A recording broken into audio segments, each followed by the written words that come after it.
Hi ಎಲ್ರು ನಮಸ್ಕಾರ, welcome back to me and my YouTube channel. Hope so ಎಲ್ಲರೂ ಖುಷಿಯಾಗಿದ್ದೀರಾ ಅಂತ ಅಂದ್ಕೊಂಡಿದ್ದೀನಿ. ನಾನು ಕೂಡ ಖುಷಿಯಾಗಿದ್ದೀನಿ.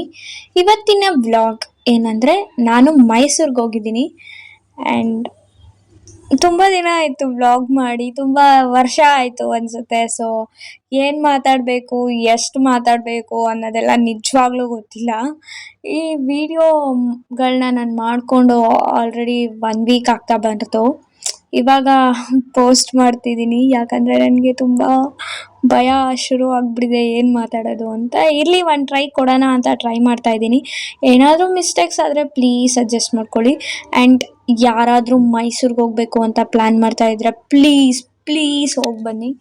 ವೆದರ್ ನೋಡಿ ಗೈಸ್, ವಾತಾವರಣ ನೋಡಿ ಎಷ್ಟು ಚೆನ್ನಾಗಿತ್ತು ಅಂದರೆ, ನಾನು ತುಂಬ ವರ್ಷದಿಂದ ಮೈಸೂರಿಗೆ ರೆಗ್ಯುಲರಾಗಿ ಹೋಗ್ತಾ ಇರ್ತೀನಿ, ಚಾಮುಂಡಿ ಬೆಟ್ಟಕ್ಕೆ ತಿಂಗ್ಳಿಗೆ ಒಂದ್ಸಲ. ಬಟ್ ಇವತ್ಗ ಹೋಗಿದ್ನಲ್ವಾ, this time is the best. ಈಗ ಹೋಗಿದೆ ಅಲ್ವಾ, ಈ ವೆದರ್ ತುಂಬ ಇಷ್ಟ ಆಯಿತು. ಆ್ಯಂಡ್ ಇಷ್ಟು ವರ್ಷ ನಾನು ಹೋಗಿರೋದಕ್ಕೂ ಇವತ್ತು ಹೋಗಿದ್ದಕ್ಕೂ ನಂಗೆ ತುಂಬ ರಿಫ್ರೆಶಿಂಗ್ ಆಗಿತ್ತು. ಆ್ಯಂಡ್ ನಾನು ಹೋದೆ ಸಿಟಿ ಬಸ್ ಸ್ಟಾಪ್ಗೆ ಹೋಗಿ ಚಾಮುಂಡಿ ಬೆಟ್ಟ ಬಸ್ ಹತ್ತಿ ಚಾಮುಂಡಿ ಬೆಟ್ಟಕ್ಕೆ ಬಂದೆ. ಕ್ಯೂ ನೋಡಿ ಗಾಯ್ಸ್, ನಾನು ಹೋದಾಗ ಸಂಡೇ ಇತ್ತು. ನಾನು ಎಕ್ಸ್ಪೆಕ್ಟ್ ಮಾಡಿರಲಿಲ್ಲ ಇಷ್ಟು ಜನ ಇರ್ತಾರೆ ಅಂತ. ಅಷ್ಟು ಕ್ಯೂ ಇತ್ತು. ಎಷ್ಟು ಕ್ಯೂ ಇತ್ತು ಅಂದರೆ, ನಾವು 11 o'clock ಶುರು ಮಾಡಿದ್ದು ಕ್ಯೂ ಅಲ್ಲಿ ನಿಲ್ಲಕ್ಕೆ. 3 ಗಂಟೆ ಆಗ್ತಾ ಬಂತು ನಮ್ಮದು ದರ್ಶನ ಎಲ್ಲ ಮುಗಿಯೋಕ್ಕೆ. ಬಟ್ 3 ಗಂಟೆ ಕಾದಿದ್ದಕ್ಕೂ ವರ್ತ್ ಅನಿಸ್ತು. ನೋಡಿದ ತಕ್ಷಣ ಏನೋ ಗೊತ್ತಿಲ್ಲ, ಯಾವಾಗ ಮೈಸೂರಿಗೆ ಹೋದರೂ ಹೋಗೋಕ್ಕೆ ಮುಂಚೆನೇ ನಾನು ಹಂಗೆ ಬೇಡ್ಕೋಬೇಕು, ಹಿಂಗೆ ಬೇಡ್ಕೋಬೇಕು, ಆ ಕ್ವೆಶನ್ ಕೇಳಬೇಕು, ಈ ಕ್ವೆಶನ್ ಕೇಳಬೇಕು, ನನ್ನ ಲೈಫಲ್ಲಿ ಯಾಕೆ ಹಿಂಗೆಲ್ಲ ಆಗ್ತಾಯಿದೆ, ಇದನ್ನೆಲ್ಲ ನಾನು ದೇವ್ರ ಹತ್ರ ಡಿಸ್ಕಸ್ ಮಾಡಬೇಕು, ದೇವ್ರನ್ನ ಕ್ವೆಶನ್ ಮಾಡಬೇಕು, ಇದೆಲ್ಲ ಸರಿ ಮಾಡು ಅಂತ ಹೇಳಬೇಕು ಅಂದ್ಕೊಂಡು ಹೋಗ್ತೀನಿ. ಬಟ್ ದೇವ್ರನ್ನ ನೋಡಿದ ತಕ್ಷಣ ನನಗೆ ಏನೂ ನೆನಪಾಗಲ್ಲ. ಐ ವಾಸ್ ಲೈಕ್, ಎಲ್ಲ ನಿನಗೆ ಗೊತ್ತು, ನೀನು ಏನು ಮಾಡ್ತೀಯೋ ಹಾಗೆ ಅನ್ನೋ ಥರ ಕಣ್ಣಲ್ಲಿ ನೀರು ಬಿಟ್ಟರೆ ಇನ್ನೇನೂ ಇರಲ್ಲ. ದರ್ಶನ ಎಲ್ಲ ಮುಗಿಸ್ಕೊಂಡು ನಾವು ಟಿಫನ್ ಕೂಡ ಮಾಡಿರಲಿಲ್ಲ. ಅಲ್ಲೇ ಒಂದು ಅನ್ನದಾಸೋಹ ಇದೆಯಲ್ಲ, ಅದ್ರ ಪಕ್ಕ ಇರೋ ಹೋಟೆಲ್ಗೆ ಊಟಕ್ಕೆ ಹೋಗಿದ್ವಿ. ನಾನಂತೂ ಈ ಹೋಟ್ಲು ಯಾರನ್ನೂ ರೆಕಮೆಂಡ್ ಮಾಡಲ್ಲ. ಪ್ಲೀಸ್ ನೀವು ಯಾರಾದರೂ ಹೋದರೆ ದಯವಿಟ್ಟು ಹೋಗಬೇಡಿ. ಬೇರೆ ಹೋಟ್ಲಿಗೆ ಯಾವುದಕ್ಕಾದರೂ ಹೋಗಿ ಚೆಂದ ಊಟ ಮಾಡಿ. ನಾವಂತೂ ದುಡ್ಡು ಕೊಟ್ಬಿಟ್ಟಿದ್ವಿ, ತಿನ್ನಲೇಬೇಕಿತ್ತು, ಬೇರೆ ಆಪ್ಷನ್ ಇರಲಿಲ್ಲ. ಯಾಕಂದರೆ ಊಟನ ವೇಸ್ಟ್ ಮಾಡೋಕ್ಕಾಗಲ್ಲ ಅಲ್ವಾ. ಅದಕ್ಕೆ ಅನ್ನ ಸಾಂಬಾರಂತೂ ಕೇಳೋಕ್ಕೆ ಹೋಗಬೇಡಿ. ಅಲ್ಲಿಂದ ನಾವು ವಾಪಸ್ ಬಸ್ ಸ್ಟಾಪಿಗೆ ಹೋದ್ವಿ. ನೋಡಿ, ನೀವೇ ನೋಡಿ ವ್ಯೂನ, ಎಷ್ಟು ಚೆನ್ನಾಗಿತ್ತು ಅಂದರೆ ಮಳೆ ಬರ್ತಾ ಇತ್ತು. ಬ್ಲೆಸ್ಸಿಡ್ ಗಾಯ್ಸ್, ಬ್ಲೆಸ್ಸಿಡ್. ಅಲ್ಲಿಂದ ಝೂ ಹತ್ರ ಇಳಿದು ಕಾರಂಜಿ ಲೇಕಿಗೆ ನಡ್ಕೊಂಡು ಬಂದ್ವಿ. ಝೂ ಬ್ಯಾಕ್ ಸೈಡ್ ಇರೋದು ಕಾರಂಜಿ ಲೇಕು. ಕಾರಂಜಿ ಲೇಕಿಗೆ ಎಂಟ್ರಿ ಫೀಸ್ ಬಂದು 60 rupees, ಬೋಟಿಂಗ್ ಬಂದು 60 rupees. ಹಡಗಲ್ಲಿ ಹೋಗ್ತೀವಿ ಅಂದರೆ 400 rupees ಏನೋ ಆಗುತ್ತೆ. ನಾನು ಫಸ್ಟ್ ಟೈಮ್ ಬೋಟಿಂಗ್ ಮಾಡಿದ್ದೀನಿ ಧೈರ್ಯವಾಗಿ, ಭಯ ಬಿಟ್ಟು.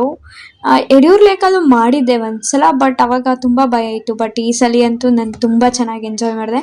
ಆ್ಯಂಡ್ ನನ್ನ ಜೊತೆ ನನ್ನ ಕ್ಲಾಸ್ಮೇಟ್ ರಂಜಿತಾ ಅಕ್ಕ ಅಂತ ಅವರು ಬಂದಿದ್ದರು. ಸೊ ಅವ್ರ ಜೊತೆನೇ ನಾನು ಮಾತಾಡ್ತಾ ಇರೋದು. ಓಕೆ, ಕ್ಯಾಮ್ರಾದಲ್ಲೆಲ್ಲ ಬರೋಕ್ಕೆ ಇಷ್ಟ ಇಲ್ಲ, ಸೊ ನಾನು ಅವ್ರ ಪ್ರೈವಸಿನ ರೆಸ್ಪೆಕ್ಟ್ ಮಾಡಿದ್ದೀನಿ ಅಷ್ಟೇ. ನಿಮಗೆ ಇಲ್ಲಿ ಸುಮಾರು ಥರ ಪಕ್ಷಿಗಳು, ಒಳ್ಳೆ ಒಳ್ಳೆ ವ್ಯೂ ಇದೆ ನೋಡೋಕ್ಕೆ. ಚಿಟ್ಟೆ park is my favourite. But ಚಿಟ್ಟೆನೇ ಇರಲಿಲ್ಲ ಗಾಯ್ಸ್ ಚಿಟ್ಟೆ ಪಾರ್ಕಲ್ಲಿ. ತುಂಬ ಡಿಸಪಾಯಿಂಟ್ ಆಗೋಯ್ತು ನನಗೆ. ನಾನು ಅಂದ್ಕೊಂಡೆ ನನ್ನ ಫೇವ್ರೆಟ್ ಚಿಟ್ಟೆ ಎಲ್ಲ ನೋಡ್ಬೋದು ಅಂತ. ಬಟ್ ಇರಲಿ, ಪರವಾಗಿಲ್ಲ, ಚಿಟ್ಟೆ ಇರಲಿಲ್ಲ. ಆ್ಯಂಡ್ ಮಳೆ ಬರ್ತಿತ್ತು. ನಾವು ಹೋದಾಗ ಮಳೆ ಇತ್ತು ಮೈಸೂರಲ್ಲಿ. ನಾವಿಬ್ರೂ ಛತ್ರಿ ತೊಗೊಂಡು ಹೋಗಿರಲಿಲ್ಲ. ತುಂಬ ಚೆನ್ನಾಗಿತ್ತು ವೆದರು. ವಾವ್, ನಂಗೆ ಅಲ್ಲಿಂದ ವಾಪಸ್ ಬರೋಕ್ಕೆ ಇಷ್ಟ ಆಗ್ತಿರ್ಲಿಲ್ಲ. ಆ್ಯಂಡ್ ನವಿಲು, ಈ ಗಿಳಿ ಬಗ್ಗೆ ಅಂತೂ ನಾನು ಹೇಳಲೇಬೇಕು. ಇದಕ್ಕೆಷ್ಟು ಧೈರ್ಯ ಅಂದರೆ, ಇದು ಬರೀ ನಾನು ನಿಮಗೆ 1 minute ವಿಡಿಯೋ ತೋರಿಸ್ತಿದ್ದೀನಿ. ಇದು ಹಾರ್ಡ್ಲಿ 5 to 10 minutes ಅಲ್ಲೇ ಕೂತಿತ್ತು. ಯಾರು ಬಂದರೂ ಭಯ ಇಲ್ಲ. ಎಷ್ಟು ಫೋಟೋ ತಗೊಳ್ರಿ ಅಂತ. ಸೊ ನಮಗೆ ಎದುರಿಸ್ತಿತ್ತು ಆ ಗಿಳಿ, ಸೌಂಡ್ ಮಾಡಿ ಕಚ್ಚೋ ಥರ ಎಲ್ಲ. ಎನಿವೇಸ್, ಐ ವಿಶ್ ಈ ಗಿಳಿಗೆ ಇರೋದ್ರಲ್ಲಿ ಸ್ವಲ್ಪ ಧೈರ್ಯ ಆದರೂ ದೇವರು ನನಗೂ ಕರುಣಿಸ್ಲಿ, ನನಗೊಂದು ಸ್ವಲ್ಪ ಧೈರ್ಯ ಕೊಡಲಿ ಗಿಳಿಲಿ ಸ್ವಲ್ಪ ಅಂತ ಅಂದ್ಕೋತಿದ್ದೀನಿ ಅಷ್ಟೇ. ಆ ಗಿಳಿ ನೋಡಿದಾಗೂ ಹಂಗೆ ಅನಿಸ್ತು ನನಗೆ. ಬಟ್ ನೀವು ಮೈಸೂರಿಗೆ ಹೋದರೆ ಪ್ಲೀಸ್ ಕಾರಂಜಿ ಲೇಕಿಗೆ ಹೋಗೋದನ್ನ ಮಿಸ್ಸೇ ಮಾಡೋಕ್ಕೆ ಹೋಗ್ಬೇಡಿ. ಮಿಸ್ ಮಾಡೋಕ್ಕೆ ಹೋಗ್ಬೇಡಿ, ದಯವಿಟ್ಟು ಹೋಗಿ. ಹಾಗೆ ಇದಾಗಿತ್ತು ನನ್ನ ಮೈಸೂರ ವ್ಲಾಗ್. ಅದೇ ದೇವಸ್ಥಾನಕ್ಕೆ ಹೋದ್ವಿ, ಝೂಗೆ ಹೋಗ್ಬೇಕು ಅಂದ್ಕೊಂಡ್ವಿ, ಮಳೆ ಬಂತು. ದೇವರು ನಮ್ಮನ್ನ ಕಾರಂಜಿ ಲೇಕಿಗೆ ಹೋಗು ನೀನು ಸಾಕು ಅಂತ ಕಳಿಸಿದ್ರು ಅನಿಸುತ್ತೆ. ಕಾರಂಜಿ ಲೇಕ್ ಮುಗಿಸ್ಕೊಂಡು ಒಂದು 6 ಗಂಟೆಗೆ ಬಸ್ ಹತ್ತಿ 9 ಗಂಟೆ ಅಷ್ಟರಲ್ಲಿ ಮನೆಗೆ ಬಂದ್ವಿ. ಆ್ಯಂಡ್ ಲೇಕಲ್ಲಿ ತುಂಬ ಕಾರಂಜಿ ಲೇಕಲ್ಲಿ ತುಂಬ ಓಡಾಡಿದ್ದಕ್ಕೆ ತುಂಬ ಕಾಲು ನೋವ್ತಿತ್ತು. ವ್ಲಾಗ್ನ ಎಂಡ್ ಮಾಡೋಕ್ಕಾಗಲಿಲ್ಲ.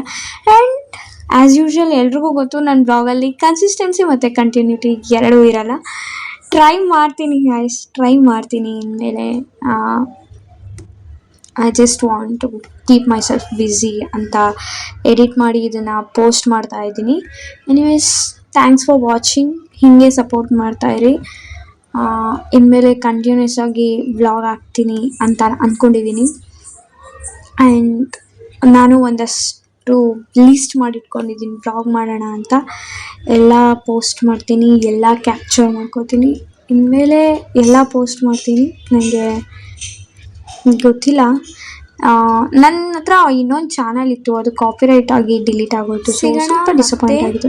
Thank you for watching. ನಗ್ತಾ ಇರಿ, ನಗಿಸ್ತಾ ಇರಿ ಅಂತ ಹೇಳ್ತಾ ಇವತ್ತಿನ ವ್ಲಾಗ್ ಇಲ್ಲಿಗೆ ಮುಗಿಸ್ತಾ ಇದ್ದೀನಿ. ಬಾಯ್ ಎಲ್ರಿಗೂ.